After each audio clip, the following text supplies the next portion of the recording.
On moonless nights in ancient Carthage, as the desert wind blew through the blood-stained limestone walls, there was a sound that even the bravest warriors would not dare to name. It was the last scream of a man, not just any man, but a Roman general, a hero who became legend and then turned to evil.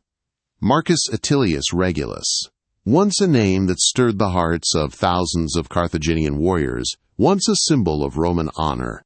He was now a witness to one of the most brutal forms of torture ever recorded. But the true story behind his death, a story that Roman historians have deliberately concealed, distorted, and obscured, is darker than anything we have ever known. In 255 BC, in the burning desert of North Africa, a battle took place whose consequences would echo for centuries. But this was more than just a clash between two empires. It was a confrontation between two radically different philosophies of life, between two understandings of honor, loyalty, and, most importantly, death. Regulus, with eyes as cold as Damascus steel and hands that had cut down hundreds of enemies with swords, believed that he would return to Rome in glory. He could not have imagined that in just a few months, those same hands would tremble in pain, and his screams would mingle with the sizzling of hot oil. What really happened during those dark days in Carthage? Why do Roman historians describe Regulus' death in strangely contradictory ways? And, most importantly, was the truth about his fate buried with secrets that neither Rome nor Carthage wanted the world to know? To find the answer, we must go back in time, to an era where honor was more important than life, where oaths were more sacred than life, and where death was sometimes just the beginning of a haunting legend. Carthage, city of wealthy merchants and bloodthirsty gods, a city where even the streets whisper of forbidden rituals and secrets buried deep beneath its rocky basements. It is here that Marcus Atilius Regulus will face the cruelest fate a Roman could imagine, not to die as a warrior, but as a sacrifice. There are moments in history when the fate of an entire empire is decided by a single decision, a nod, a refusal, or simply the stepping of a man off a boat. Marcus Atilius Regulus had that moment in 256 BC when he decided not only to defeat Carthage, but to wipe it off the face of the earth. But the gods had other plans. The Battle of Attis, Regulus's stunning victory over the Carthaginian army, made him a living legend. Roman soldiers said he fought like a wild animal, his eyes burning with the fire of revenge. He didn't just want victory, he wanted Carthage to kneel, beg, and ultimately fall. When the Carthaginian representatives came to sue for peace, they brought modest terms: war reparations, the withdrawal of some colonies, even the surrender of some valuable hostages. For any other general, this would have been a significant victory. But Regulus, he saw an opportunity to become greater than Caesar, greater than Alexander.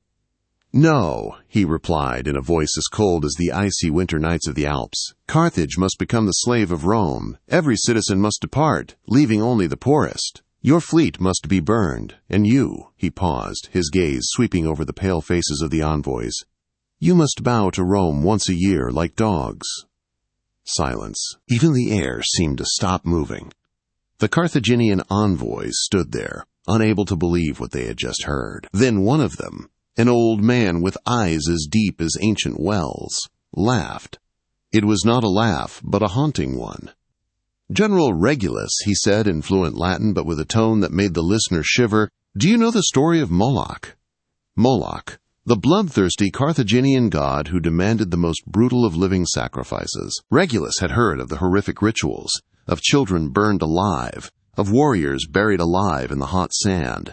But he had laughed. "The superstitions of a perishing people," he replied. "You may pray to any god, but Rome will triumph." The old messenger nodded slowly. "Perhaps so, General. But sometimes Moloch does not simply accept offerings. Sometimes he chooses for himself."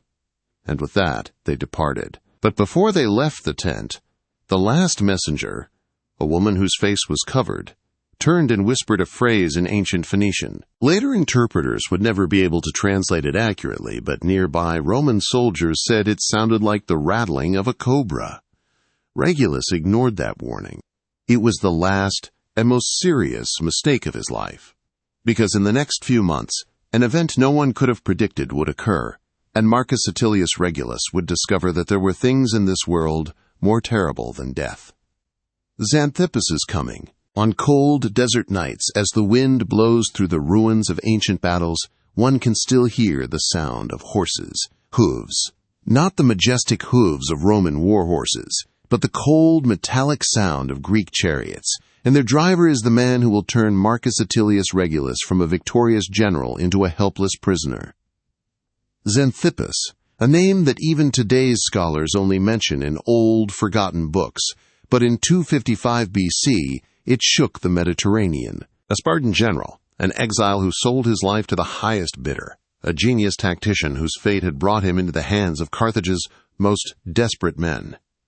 When Carthage sent envoys to Sparta begging for aid, they didn't expect much. Sparta was past its prime, no longer the power it once was. But they had something Carthage desperately needed: knowledge of how to defeat Rome. And Xanthippus, he had both knowledge and ambition. "You are mistaken," Xanthippus told the Carthaginian council at their first meeting. His voice was cold, devoid of emotion. "You try to defeat Rome by fighting like Rome. That is the path to ruin." In the council chamber, the pensive faces of the Carthaginian senators turned toward their guest. They had heard too many promises, too many tactical plans, but there was something about Xanthippus.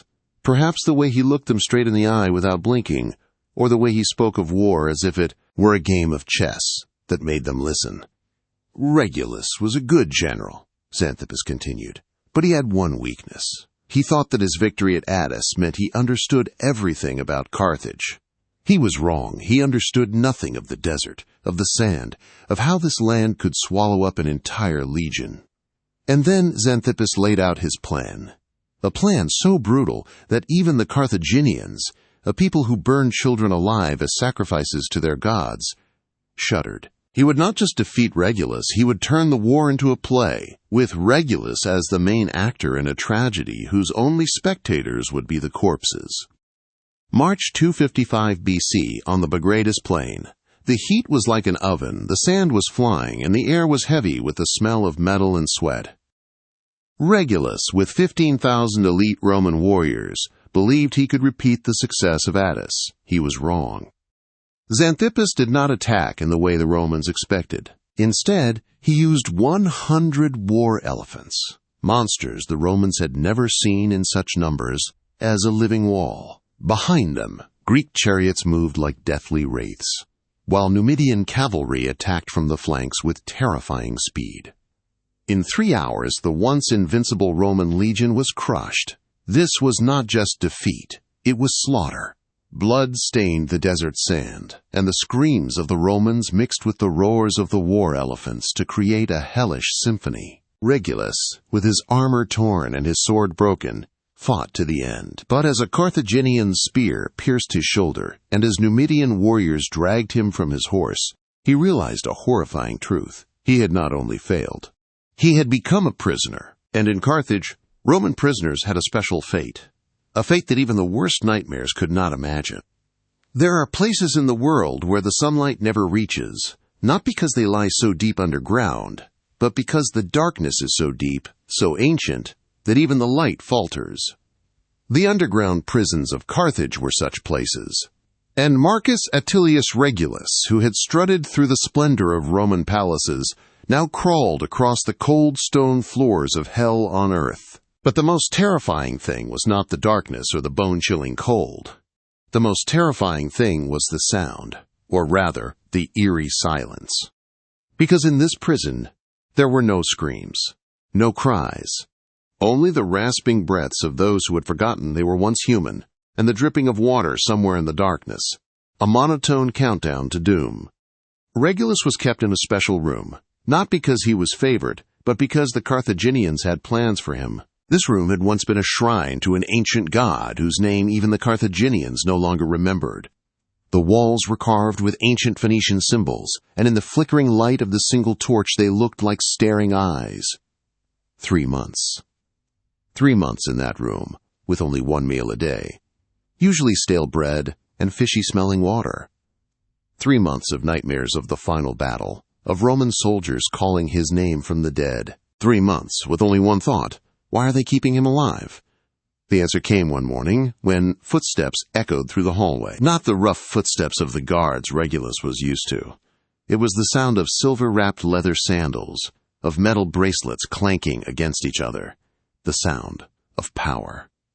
The door opened, and the blinding light from the hallway forced Regulus to shield his face. As his eyes adjusted, he saw a familiar figure, Hasdrubal, the Carthaginian general, the man he had nearly killed at Attis.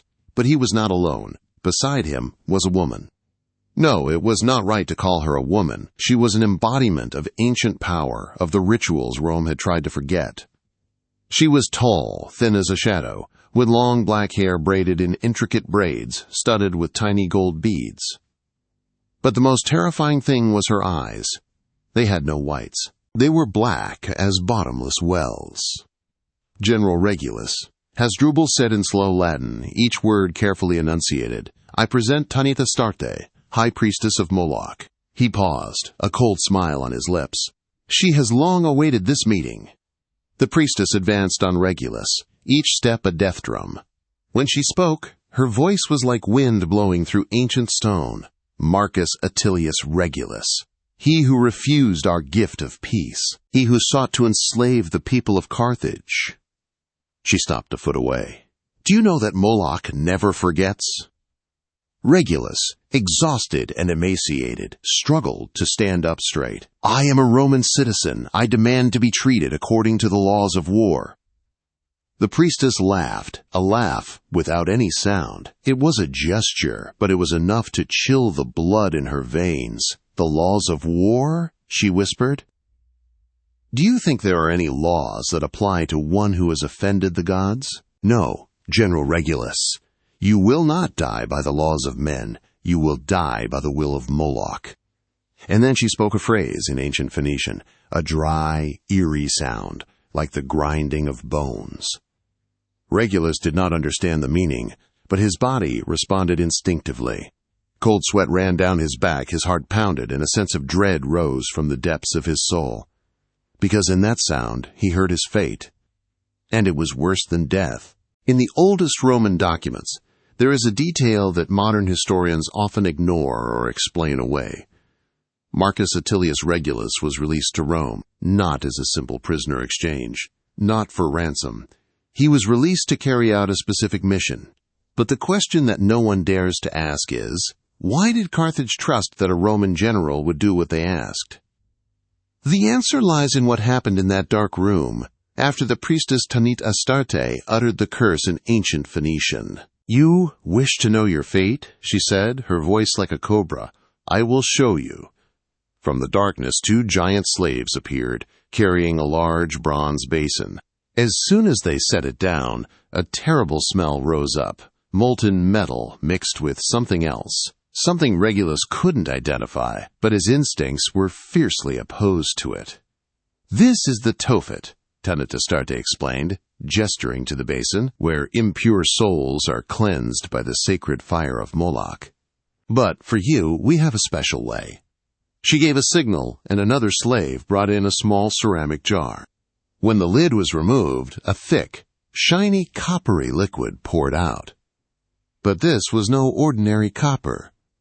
In the torchlight, it shimmered with a strange light, as if it had a life of its own. "The sacred oil," she whispered, "is made from the fat of the greatest enemies Carthage has ever defeated, the fat of Sicilian generals, of Numidian princes, of Roman heroes before you." She paused, letting the words sink in. When heated to the right temperature, it doesn't just kill the body, it destroys the soul. Regulus tried to keep his composure, but the pounding of his heart probably betrayed him. "What do you want?" Hasdrubal stepped forward. "It is simple, General Regulus. You will return to Rome. You will stand before the Senate and advise them to accept our terms of peace. You will tell them that Carthage is too strong, that continuing the war will lead to disaster. And if I refuse?" Tanita Astarte laughed, a sound like scraping metal. "Then you will return, and the Tophet awaits." She walked to the basin, dipping a stick into the bubbling liquid. "But that is not the worst of it, General Regulus." "What could be worse?" "If you fail to convince the Senate, if Rome continues the war, She turned back to him, her eyes black as pits. "We will send assassins to Rome. Not to kill you. No, death is too easy. They will take these jars with them." She tapped the ceramic. "And they will come after your family." The world seemed to stop spinning. Regulus felt his blood run cold. His wife, Marcia, his 2 sons, Marcus and Gaius. The innocent faces. The laughter in the garden of the villa in Rome. The warm hugs before he went to battle. "You dare not," he whispered. "Moloch does not know the word, dare not," Tanit Astarte replied. "And you know we can. How many Roman generals have mysteriously disappeared in their own capital? How many families have met with unfortunate accidents?" Regulus stared into the boiling pot. In its glow he saw the future. 2 paths leading to hell, but one would burn only him, the other would burn those he loved most. "You have a day to think," Hasdrubal said, "but we all know what you will choose. After all, you are a father before you are a general." As they left, leaving Regulus alone in the darkness, he finally understood why there were no screams in this prison. Because there were pains so deep that they could not be expressed in sound. They could only be endured in absolute silence. And in that silence, a plan began to form in his mind, a plan that even Moloch could not have imagined. There is one thing modern historians have never understood about Marcus Atilius Regulus. Why would a man who had been through hell in Carthage return voluntarily? They talk about honor, about sacred oaths, about the Roman spirit. But these are all beautiful explanations for a much more brutal truth. Regulus did not return for honor. He returned because he had discovered a way to reduce Carthage to ashes, even if it meant dying in the most horrible way possible. The trip from Carthage to Rome took 2 weeks. 2 weeks on a Carthaginian ship, with sailors eyeing him like a rare beast about to be put on display. 2 weeks of dreams about Tanit Astarte and the boiling pot. But most importantly, 2 weeks to perfect his plan. When the ship reached Ostia, a crowd was waiting. News of Regulus' release had spread throughout Italy, and the people of Rome had gathered to welcome their hero home. But when they saw him step off the ship, the cheers died down. This was no longer the mighty Marcus Atilius Regulus they remembered. This was a ghost of himself, gaunt with white hair and eyes like those of someone who had seen things they shouldn't have seen. But most frightening of all was the smile. A cold smile, devoid of any warmth, as if he were thinking of a joke that only he understood. "Citizen of Rome," he said, his voice hoarse but still carrying the authority of a general, "I bring a message from Carthage. The Senate must hear what I have to say." The Senate met the next day. In a magnificent hall with white marble columns, Regulus stood before 300 familiar faces, those who had welcomed him as a hero after his victory at Attis. Now they looked at him with suspicion and concern. "Senator," Regulus began, "I have come here on a promise to Carthage. They want me to tell you, accept peace. The Carthaginian army is stronger than we think. Xanthippus has proven it. Continuing the war will only lead to disaster." Murmurs rose throughout the hall. This was not what they expected from Regulus, the man who had once said that compromise is the death of the empire. But then he continued, and his tone changed completely. "But that is what Carthage wanted me to say." He paused, letting the silence sink in. "Now, let me tell you what I really think." And then Regulus told them all. Not just about the battle, about the capture, about the months in prison. He told of Tanit Astarte, of the tuffet, of the holy oil made from the fat of dead heroes. He told of how they had threatened his family, how they had tried to turn Roman soldiers into sacrifices to Moloch. "This is not just a war between 2 nations," he said, his voice as cold as ice. "This is a war between civilization and barbarism, between light and darkness. Carthage does not want to simply defeat us. It wants to erase us from history, to turn our souls into food for cruel gods." The hall fell silent. Then an old senator stood up. "But Regulus, if you cannot convince us to accept peace, you will have to return to Carthage. They will." "I know," Regulus interrupted, his cold smile returning. "I will die, but my death will not be in vain. It will be the final testimony to Carthage's brutality. It will make every citizen of Rome understand that there can be no peace with demon worshippers. And when I die, He paused, his gaze sweeping over every face in the room. "Remember that for every drop of blood I shed, 100 drops of Carthaginian blood will be returned." That was when it dawned on them. Regulus had not returned to save his own life. He had returned to make his death the ultimate weapon, a weapon that would ignite such hatred in the hearts of all Romans that they would never rest until Carthage was completely destroyed. And that plan would work perfectly. There are moments in history when a single man can change the fate of an entire civilization, not through victory or power, but through how he chooses to die. Marcus Attilius Regulus understood this as he boarded the last ship back to Carthage, armed with the one weapon no empire could resist: truth.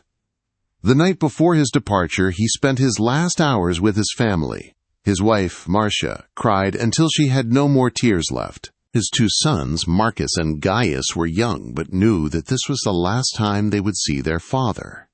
"Why must you go, father?" Gaius, the youngest son, asked with red eyes.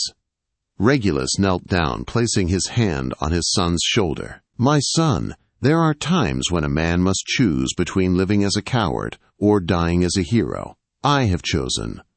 But if you stay, if I stay, Carthage will know that a Roman oath is worthless.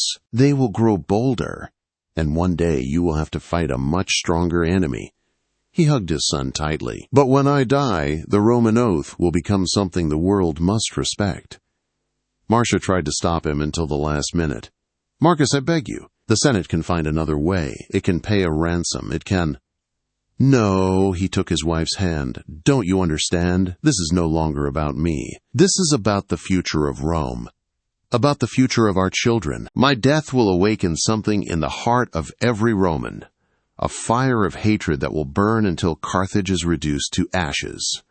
And with those words, he passed away, leaving behind a broken family, but also a legacy that would shape history for centuries to come. The return trip to Carthage was very different from the trip to Rome. This time, Regulus was not a messenger of peace, but a prisoner who had broken his promise. The Carthaginian sailors looked at him with hatred, and with it something else: fear. For they knew that this man had chosen death over life, and there is nothing more terrifying than a man with nothing left to lose. When the ship reached Carthage, Hasdrubal was waiting with an army. But there was no shouting crowd, no display of victory. There was only a heavy silence, and the eyes of those who knew they were about to witness something that would make even the gods shudder. "General Regulus," Hasdrubal said, his voice cold, "you have failed your duty." "No," Regulus replied, the strange smile returning to his lips. "I accomplished exactly what I set out to do." Hasdrubal frowned. There was something about Regulus, the way he stood erect despite his exhaustion, the way he stared his enemy straight in the eye without blinking, that made the Carthaginian general uneasy. "Do you understand what awaits you?" "I understand better than you think," Regulus replied. "But do you understand what you are about to do? You are about to make me a saint of Rome. Every moment of my suffering will be etched into the memories of millions of Romans. My death will become a sacred fire, and it will never be extinguished until Carthage is reduced to ashes." Hasdrubal felt a chill run down his spine. These were not the words of a desperate man. These were the prophecy of one who had seen the future. "Take him away," Hasdrubal commanded, but his voice was not as confident as before. As they dragged Regulus away, he turned one last time and said, loud enough for everyone to hear, "Carthago delenda est! Carthage must be destroyed!" These words would be repeated by another Roman senator 100 years later, and they would become the final cry in a war that would last for centuries. But for now, they were just the final curse of a man about to enter hell. Hell he chose for himself. There were no cheers of victory in the streets of Carthage, no gloating crowds calling for blood. Instead, an eerie silence fell over the city as news of Regulus's challenge spread. The Roman had not merely rejected their offer, he had turned their mercy against them. He had chosen death, and in doing so he had robbed Carthage of the victor's greatest power, the power to grant life or death. They were no longer judges. They were simply executioners, carrying out a sentence written by the victim himself. In the central square, in the shadow of the colossal temple of Moloch, an object was prepared. It was not a gallows, nor a pyre. It was something uniquely Carthaginian, an invention of pure brutality. A large wooden barrel, large enough to hold a man standing upright, but studded with long, sharp iron spikes on the inside, haphazardly wrought so that they would not kill instantly, but would slowly pierce the flesh. Tanith Astarte stood before the death machine, her arms raised to the sky, her voice echoing in the deadly silence. She spoke not in Latin or Greek, but in ancient Phoenician, the dry, ghostly sounds, seeming to summon spirits from beneath the earth. She was consecrating the barrel, transforming it from an instrument of torture into a portable altar. This was no longer an execution. This was a ritual. When they dragged Marcus Attilius Regulus from the dungeons and pushed him into the square, he did not flinch. The bright African sun, after months of darkness, did not seem to blind him. His eyes did not look at the frightened crowd, nor at the heavily armed Carthaginian soldiers. They looked past them, past the walls of Carthage, into a future that only he could see, a future of fire and ashes. He passed Hasdrubal, who dared not meet his eyes. The Carthaginian general now looked more like a prisoner than Regulus. Finally, he stood before Tanith Astarte and the barrel. The priestess approached, her face a mask of cold contempt. "Where are your Roman gods now, heathen?" she whispered, her voice like a snake hissing. "Do they hear your prayers from within the darkness?" Regulus looked at her, and for the first time in months, the smile on his lips was no longer cold. It was almost warm, as if he were sharing a great secret. "They are waiting," he replied, his voice strangely calm. "They are waiting for my spirit to bring them the names of each of you." Before Tanith Astarte could react, the jailers acted. They ripped off Regulus's clothes, leaving his naked, scarred body exposed to all of Carthage. Then they shoved him into the barrel. He did not resist. He entered like a king entering his palace. The heavy doors of the crate began to close. There was a metallic screech as the bolts locked into place. To the crowd, it was the sound of an end, but to Regulus, it was the sound of a beginning. Inside, darkness enveloped him. He could feel the sharp tips of hundreds of nails digging into his flesh from every side. He took a deep breath, smelling the rust and dried blood of his previous victims. He closed his eyes, and the last image that came to his mind was not the faces of his tormentors, but the faces of his wife and children, smiling in the Roman sun. "Carthago delenda est," he whispered one last time, not as a curse, but as a promise. Then the soldiers began rolling the barrel down the paved slope of the square. And then, from within that metallic darkness, came not the scream of pain the Carthaginians had expected. But it was a laugh, a deep, husky, satisfied laugh. The laugh of a man who knew he had won.